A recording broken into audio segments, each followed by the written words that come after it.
రాదు. అటువంటి కాకి చొక్కా నేను ఓడదీస్తాడట.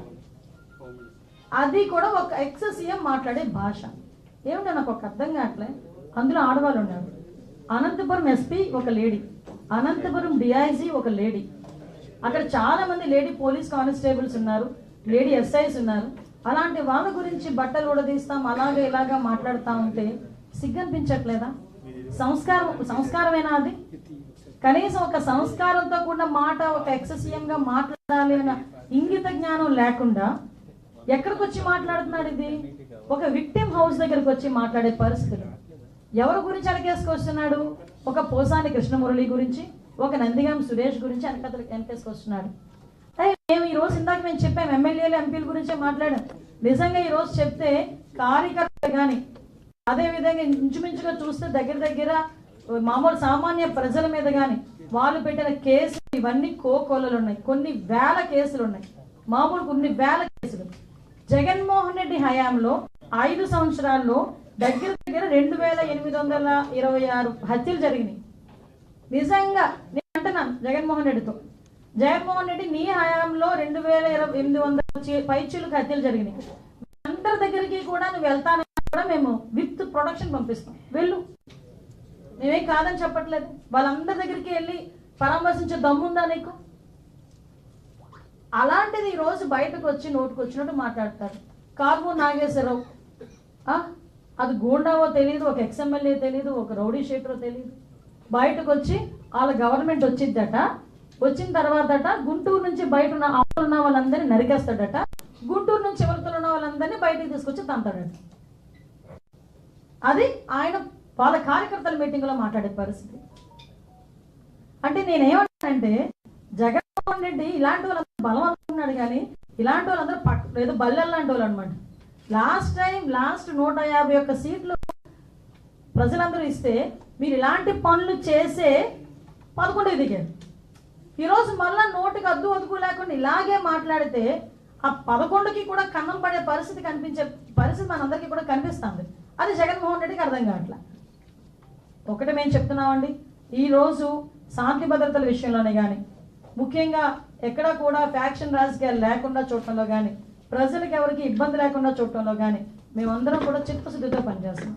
ముఖ్యంగా పోలీస్ డిపార్ట్మెంట్ గురించి మాట్లాడేటప్పుడు ఒక్కసారి మనస్సాక్షితో ఆలోచించుకోవాలి. వాళ్ళ ఇంట్లో ఆడబిడ్డల్ని, వాళ్ళ ఇంట్లోని ఉన్న మహిళల్ని ఇంట్లో పెట్టి బయటకు వచ్చి అదే మహిళల ప్రొటెక్షన్ గురించి, అదే మహిళల ఆడబిడ్డల ప్రొటెక్షన్ గురించి వాళ్ళు 24 గంటలు కష్టపడతారు. ఈరోజు వాళ్ళ ఇంట్లోని తల్లిదండ్రులు హాస్పిటల్లో ఉన్నారా, వాళ్ళ ఇంట్లో తల్లిదండ్రుల ఆరోగ్యం బాగుందా, వాళ్ళకి ఏం చూడాలన్నది కూడా పక్కన పెట్టి డ్యూటీ విషయంలో 24 గంటలు 48 గంటలు అయితే 48 గంటలు కూడా నుంచొని ప్రజల భద్రత గురించి, రాష్ట్ర భద్రత గురించి నుంచొని ఉద్యోగాలు చేసే పరిస్థితులు కనిపిస్తూ ఉన్నాయి. అలాంటి వాళ్ళని గురించి మాట్లాడేటప్పుడు కొంచెం మనం సెన్స్తో మాట్లాడితే ప్రజలు యాక్సెప్ట్ చేస్తారు.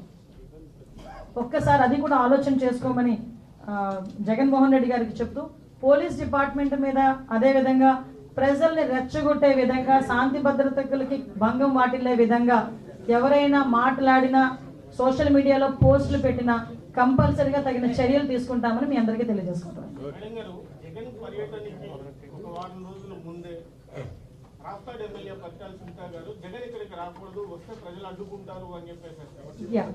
ఓకే, మీరు అన్నది కరెక్టేనండి. యాక్చువల్గా ఒకటి విషయం చెప్పాలండి, రాప్తాడ్ ఎమ్మెల్యే గారు ఎన్ని ఒకసారి మీరు రాప్తాడ్ ఎమ్మెల్యే, ఇప్పుడు రాప్తాడ్ ఎమ్మెల్యే పరిటాల సునీతమ్మ, పరిటాల రవి గారి హత్య కేసులో ఎవరు ఇన్వాల్వ్ అయ్యి ఉన్నారన్న సంగతి ప్రపంచం అందరికీ తెలుసు.